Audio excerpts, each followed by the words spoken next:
అయితే ఉదయం నుండి ఇదే టెన్షన్ నెలకొంది. ఉదయం 11 గంటలకి కౌశిక్ రెడ్డి అరకపూడి గాంధీ ఇంటికి వస్తానన్నారు. అయితే అరకపూడి గాంధీ అక్కడే ఇంటి దగ్గరే వెయిట్ చేశారు. 11 నుండి 12 వరకు వెయిట్ చేసి 12కి ఒకవేళ కౌశిక్ రెడ్డి గనక అరకపూడి గాంధీ ఇంటికి రాకపోతే తానే కౌశిక్ రెడ్డి ఇంటికి వెళ్తానన్నారు. చెప్పినట్లుగానే వెళ్లారు. ఈ విధ్వంసం జరిగింది. మాజీ మంత్రి హరీష్ రావు ప్రస్తుతం టెలిఫోన్ లైన్ లో సిద్ధంగా ఉన్నారు మనతో మాట్లాడడానికి. నమస్కారం అండి హరీష్ రావు గారు. నమస్తే అండి. హరీష్ రావు గారు, ఈ దాడిని మీరు ఎలా చూస్తున్నారు? ఇది చాలా దుర్మార్గం అండి. ముందుగా ఈ దాడిని చాలా తీవ్రంగా ఖండిస్తా ఉన్నాం. ఈ దాడి ప్రభుత్వ దాడి. ముఖ్యమంత్రి రేవంత్ రెడ్డి గారే ఈ దాడికి ఉసిగొల్పారని చాలా స్పష్టంగా అర్థమవుతా ఉంది. ఉదయాన్నే నేను ఈ సిపి సైబరాబాద్ కు 2 సార్లు మాట్లాడి ఇలాంటి చర్యలు జరగకూడదు, మీరు కౌశిక్ రెడ్డి గారిని హౌస్ అరెస్ట్ చేశారు, మా కార్యకర్తల్ని హౌస్ అరెస్ట్ చేశారు, గాంధీ గారిని మాత్రం మీరు కౌశిక్ రెడ్డి ఇంటికి గుండాలనిచ్చి తోలుతా ఉన్నారు, ఇది వెంటనే అరెస్ట్ చేయండి, వారిని నిరోధించండి అని చెప్పి సిపి సైబరాబాద్ కు 2 సార్లు చెప్పాను. సిపి గారు మేము పూర్తి స్థాయిలో భద్రత పెట్టామండి, ఎలాంటి సంఘటనలు జరగవు అని చెప్పాడు. కానీ ఈరోజు జరిగింది చూస్తుంటే గుండాలనిచ్చి ఇవాళ హైదరాబాద్ నగరంలో కౌశిక్ రెడ్డి గారి గేటెడ్ కమ్యూనిటీలో ఇంటికి పంపించి ఇంటి మీద రాళ్ల దాడి, కోడిగుడ్లతో దాడి చేస్తా ఉంటే పోలీసులు ఏం చేస్తున్నట్టండి? అంటే పోలీసులే దగ్గరుండి దాడి చేయిస్తున్నారా? ఈ రకంగా హైదరాబాద్ ఇమేజ్ పెంచుతారా? ఇంట్లో ఆడవాళ్ళు ఉన్నారు, పిల్లలు ఉన్నారు, అది ఒక గేటెడ్ కమ్యూనిటీ, అక్కడ ఎంతో మందికి దెబ్బలు తగిలినాయి, మహిళల మీద కూడా దాడి జరిగింది. ఒక గుండాలను ఇలా ఉసిగొలిపితే ఎట్లండి? ఒక ఎమ్మెల్యేకి భద్రత లేకుండా పోతే రాష్ట్రంలో ప్రజల సంగతి ఏం కావాలి? ఇప్పటికే హైదరాబాద్ బ్రాండ్ ఇమేజ్ దెబ్బతీశారు. మీ చర్యల వల్ల హైదరాబాద్ కు పెట్టుబడులు రావడం లేదు, వచ్చిన పెట్టుబడులు కూడా ఈ రాష్ట్రం నుంచి తిరిగి వాపసు వెళ్లిపోయే పరిస్థితి వచ్చింది. హైదరాబాద్ లో రియల్ ఎస్టేట్ రంగం కుప్ప అయిపోయింది. ఇలాంటి చర్యలు జరిగితే దీనికి ఎవరు బాధ్యులు? గతంలో 10 ఏళ్లు బీఆర్ఎస్ ప్రభుత్వం అధికారంలో ఉన్నప్పుడు ఎప్పుడైనా ఈ రకమైనటువంటి దాడులు జరిగాయా? ఒక ఎమ్మెల్యే గారి మీద ఏ రకంగా దాడి చేస్తారండి? ఒక ఎమ్మెల్యే మీద దాడి చేస్తుంటే ఈ పోలీసులు ఏం చేస్తున్నట్టు నేను అడుగుతా ఉన్నా. ఇది చాలా చాలా దుర్మార్గమైనటువంటిది. ఇది ప్రభుత్వమే చేసింది. నేను అందుకే మహంతి సిపి గారిని డిమాండ్ చేస్తా ఉన్నా, డీజీపీని డిమాండ్ చేస్తా ఉన్నా, గాంధీ గారు ఆయనతో ఉన్న గుండాలను హత్యాయత్నం కేసు నమోదు చేసి తక్షణమే వాళ్ళందరినీ కూడా అరెస్ట్ చేయాలని, ప్రజాస్వామ్యాన్ని కాపాడాలని డిమాండ్ చేస్తా ఉన్నా. మీరే దగ్గరుండి దాడి చేపించారు. ఇది మంచి పద్ధతి కాదు. ప్రభుత్వ కనుసన్నల్లో ప్రభుత్వమే ఈ రకమైనటువంటి దాడికి పాల్పడ్డది. ఇలా ఏదైనా జరిగితే దీనికి ఎవరు బాధ్యత వహించాలి? స్పీకర్ గారు కూడా, శాసన సభాపతి కూడా శాసనసభ్యుల హక్కులను కాపాడాలి, శాసనసభ్యుల రక్షణ గురించి స్పీకర్ గారు ఆలోచించాలి. స్పీకర్ గారు కూడా జోక్యం చేసుకొని దీని మీద ఆదేశాలు ఇవ్వాలని చెప్పి శాసన సభాపతి ప్రసాద్ గారిని కూడా నేను ఈ సందర్భంగా డిమాండ్ చేస్తా ఉన్నా. మరి ముఖ్యమంత్రి గారు దీనికి ఏం సమాధానం చెప్తారు? ఇది మీ ప్రభుత్వ విధానమా? ప్రజా పాలన అంటే, ప్రజాస్వామ్యం అంటే మీరు మీ ప్రతిపక్ష ఎమ్మెల్యేల మీద నీ గుండాలతో దాడి చేయించడమే ప్రజాపాలన? ఇదేనా ప్రజాస్వామ్యం? ప్రజలకు మీరు ఇచ్చేటువంటి మెసేజ్ ఏంటి? అంటే ప్రతిపక్షం గొంతు విప్పకూడదు, ప్రతిపక్షం ప్రశ్నించకూడదు, నీ తప్పిదాలను, నీ మోసాలను, నీ ప్రజాస్వామ్యాన్ని నువ్వు ఖూనీ చేస్తుంటే కూడా మాట్లాడకుండా ఉండాలా? ప్రశ్నిస్తే దాడులకు పాల్పడతారా? మొన్న ఖమ్మం వెళ్లి వరద బాధితులకు మేము సాయం చేయడానికి ప్రయత్నం చేస్తే అక్కడ దాడి చేశారు. పోలీస్ కంప్లైంట్ ఇచ్చి 10 రోజులైనా ఈ రోజు వరకు కూడా ఎఫ్ఐఆర్ నమోదు కాలేదు. ఈ రోజు వరకు దోషులను అరెస్ట్ చేయలేదు. ఆ రోజు కారులో మాజీ హోంమంత్రి సబితా గారు, జగదీష్ రెడ్డి గారు, మేమందరం కూడా కారులో ఉన్నాం. మా కారు మీద దాడి జరిగితే ఈ రోజు వరకు మీరు ఎఫ్ఐఆర్ నమోదు చేయలేదు, ఈ రోజు వరకు మీరు కేసు పెట్టలేదు, దాడి చేసిన వాళ్ళని అరెస్ట్ చేయలేదు. అంటే ఈ రాష్ట్రంలో అసలు లా అండ్ ఆర్డర్ ఉందా లేదా? మొన్న కూడా చెప్పాను నేను, రేవంత్ రెడ్డి గారు ప్రభుత్వం వచ్చిన తర్వాత ఈ రాష్ట్రంలో దాదాపు 1900 అత్యాచారాలు జరిగినాయి. ఈ రాష్ట్రంలో 2600 మర్డర్లు జరిగినాయి. ఈ రాష్ట్రంలో మొత్తం లా అండ్ ఆర్డర్ కుప్ప అయిపోయినటువంటి పరిస్థితి ఉంది. ఇలా ముందుగా గాంధీ గారు చెప్పి నేను ఆయన ఇంటికి వెళ్తున్నానంటే మరి పోలీసులు ఏం చేస్తున్నట్టండి? పోలీసులు ఆపేటువంటి లా అండ్ ఆర్డర్ లేదా రాష్ట్రంలో? శాసనసభ్యుకే రక్షణ లేకపోతే ప్రజలకేం రక్షణ ఉంటుంది? దీన్ని చాలా తీవ్రంగా ఖండిస్తా ఉన్నాం. తప్పకుండా దీనికి తగిన మూల్యం రేవంత్ రెడ్డి గారి ప్రభుత్వం చెల్లించాల్సి ఉంటది. ఇది బీఆర్ఎస్ నాయకుల మీద, బీఆర్ఎస్ ఎమ్మెల్యేల మీద, ప్రతిపక్షాల మీద రేవంత్ రెడ్డి గారు దాడి చేస్తున్నారు. ఎందుకంటే ఆయన పార్టీలో చేరిన వాళ్ళను ఒక తీరుగా, పార్టీలో చేరనని ఆయన తప్పిదాలను, ఆయన మోసాలను ఈ రకమైనటువంటి దాడులకు పాల్పడడం ఇది మంచిది కాదు. ప్రజాస్వామ్యవాదులందరూ కూడా దీన్ని ఖండించాలని చెప్పి కూడా నేను కోరుతా ఉన్నాను. అయితే హరీష్ రావు గారు, తన ఇంటికి వస్తానని సవాల్ చేసి రెచ్చగొట్టింది అసలు ఫస్ట్ కౌశిక్ రెడ్డినని అరకపూడి గాంధీ అంటున్నారు. మరోవైపు ఫిరాయింపులపై ప్రశ్నించే హక్కు కూడా మీకు లేదంటూ కాంగ్రెస్ నేతలు అంటున్నారు. ఎందుకు లేదండి? గాంధీ గారు ఏం చెప్పారు? నేను అసలు కాంగ్రెస్ పార్టీలో చేరనే లేదు, నేను దేవుడి కండువా వేసుకున్నా అని అబద్ధాలు మాట్లాడితే మరి ఎట్లండి? దయ్యాలు వేదాలు వల్లించినట్టు కాదా? ఆయన మెడలో కాంగ్రెస్ కండువా ఉన్న వీడియోలు మీరే అన్ని టీవీల్లో చూసాము. ఆయన టీవీలకు ఇంటర్వ్యూలు ఇస్తూ నా నియోజకవర్గ అభివృద్ధి కోసం నేను కాంగ్రెస్ పార్టీలో చేరుతున్నా అని చెప్పి ఓపెన్ గా బహిరంగంగా చెప్పారు. నేను ఈ రోజు కాంగ్రెస్ పార్టీలో చేరానని ఆయన గాంధీ గారు తన ట్విట్టర్ లోనే తానే ఫోటో పెట్టి కాంగ్రెస్ పార్టీలో చేరానని చెప్పి ఆయన ట్విట్టర్ లో పోస్ట్ చేశాడు. అంతేకాకుండా నేను కాంగ్రెస్ పార్టీలో చేరిన సందర్భంగా ప్రభుత్వ సలహాదారు వేం నరేందర్ రెడ్డి గారిని శాలువతో సత్కరించానని ఆయన ట్విట్టర్ లో ఆయన పోస్ట్ చేశారు. దాన్ని గారు కూడా ట్విట్టర్ లో పోస్ట్ చేశారు. ఆయన కాంగ్రెస్ లో చేరింది నిజం, రాష్ట్ర ప్రజలందరికీ తెలుసు, ఇవాళ నియోజకవర్గ ప్రజలకు తెలుసు. ఆయన కాంగ్రెస్ లో చేరలేదని ఉల్టా దబాయిస్తే తప్పకుండా మా పార్టీ నాయకుడిగా శాసనసభ్యుడిగా వారు ప్రశ్నించారు కౌశిక్ రెడ్డి గారు. దాంట్లో తప్పేముందండి? నిజంగా నిజాయితీ ఉంటే రాజీనామా చేసి మళ్ళీ కాంగ్రెస్ పార్టీ మీద గెలవండి, ఎవరు కాదంటున్నారు? హైకోర్టు మొట్టికాయలు కూడా వేసింది, హైకోర్టు తీర్పు ఇచ్చింది. నేను బీఆర్ఎస్ లో ఉన్నా, నేను ప్రతిపక్షంలో ఉన్నా అంటే నువ్వు ఎక్కడ ఉన్నావు ప్రతిపక్షంలో, నీ ఇంటికి వచ్చి కాంగ్రెస్ బీఆర్ఎస్ జెండా ఎగరేస్తాను అన్నాడు. మరి అట్లాంటి కౌశిక్ ని ఎందుకో పోనీయలేదు. కౌశిక్ ను పోలీసులు హౌస్ అరెస్ట్ చేశారు. మరి గాంధీ గారిని ఎందుకు పంపించారంటే పోలీసులు?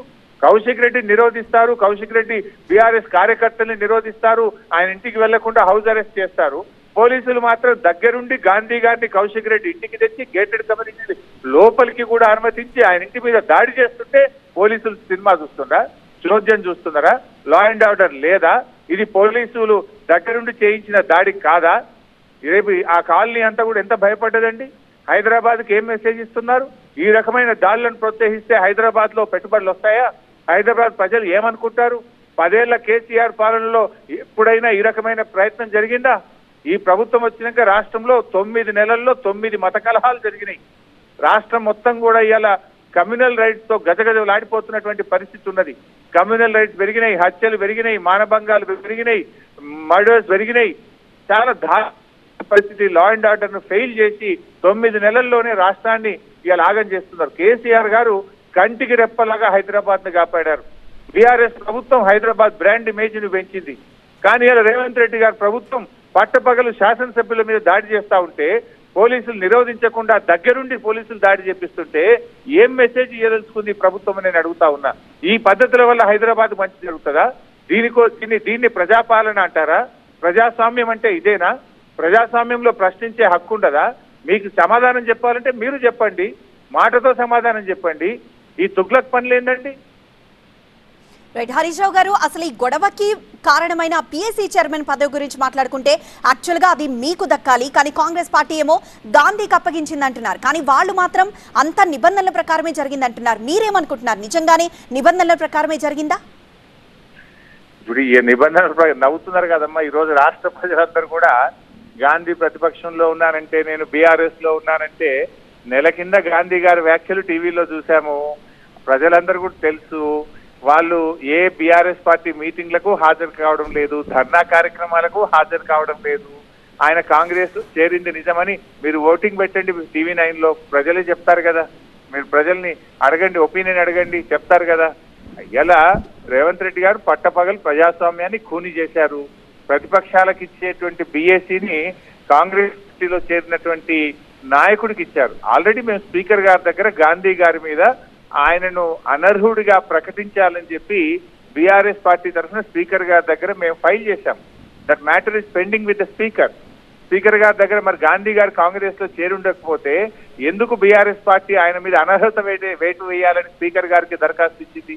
స్పీకర్ గారి దగ్గర ఎందుకు అప్లికేషన్ పెండింగ్ లో ఉంది? మేము ఆల్రెడీ కోర్టుకు కూడా వెళ్ళాం కదా. ఆయన పార్టీ మారినటువంటి విషయం రాష్ట్ర ప్రజలందరికీ తెలుసు.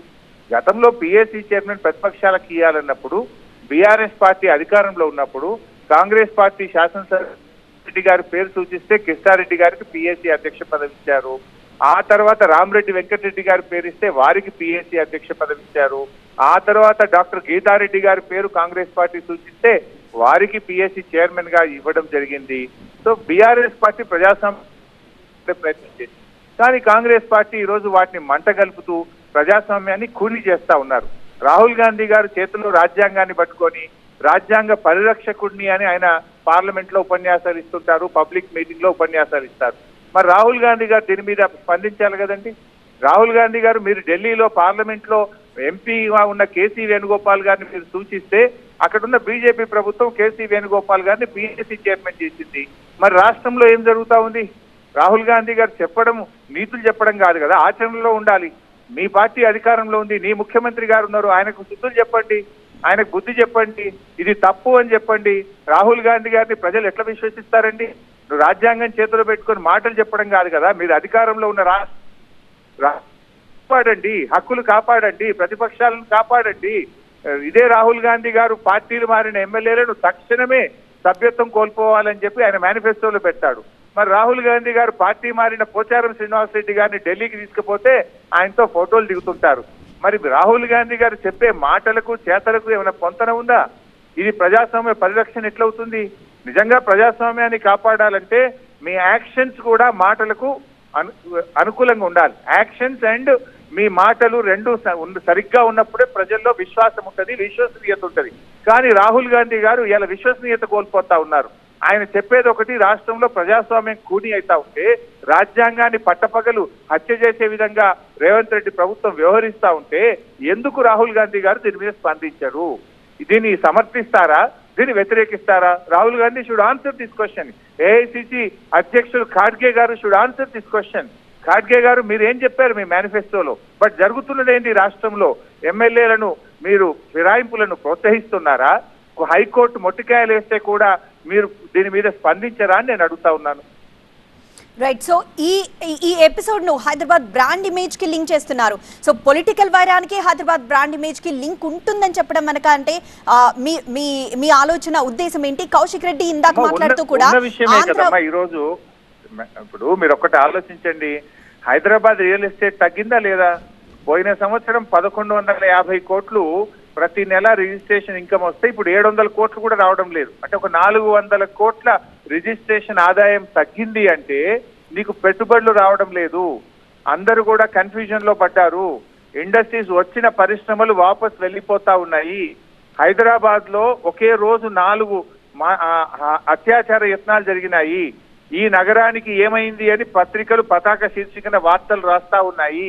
హైదరాబాద్ లో ఒక ఎమ్మెల్యే ఇంటి మీద పట్టపగలు దాడి చేస్తే ఎమ్మెల్యేకే రక్షణ ఇవ్వలేని ఈ ప్రభుత్వం ప్రజలకేమిస్తుంది అనుకుంటారు. ఇవాళ హైదరాబాద్ లో రియల్ ఎస్టేట్ వ్యాపారం మొత్తం కుప్ప అయిపోయిందంటే రేవంత్ రెడ్డి వల్ల కుప్ప అయింది. కొన్ని లక్షల మంది ఉపాధి కోల్పోయినారు. కొన్ని లక్షల మంది బీహార్, ఉత్తరప్రదేశ్, జార్ఖండ్ నుంచి వచ్చిన కూలీలు హైదరాబాద్ నుంచి తిరిగి వెళ్ళిపోతున్నారు. దానికి ఉదాహరణ సాక్ష్యం నీ రిజిస్ట్రేషన్ వాల్యూ తగ్గింది కదా, రిజిస్ట్రేషన్ యొక్క ఇన్కమ్ తగ్గింది కదా రాష్ట్ర ప్రభుత్వాన్ని. ఎందుకు తగ్గుతా ఉన్నాయి రిజిస్ట్రేషన్లు? హైదరాబాద్ లో రియల్ ఎస్టేట్ ఎందుకు తగ్గింది? హైదరాబాద్ నుంచి పెట్టుబడులు వాపస్ ఎందుకు పోతా ఉన్నాయి?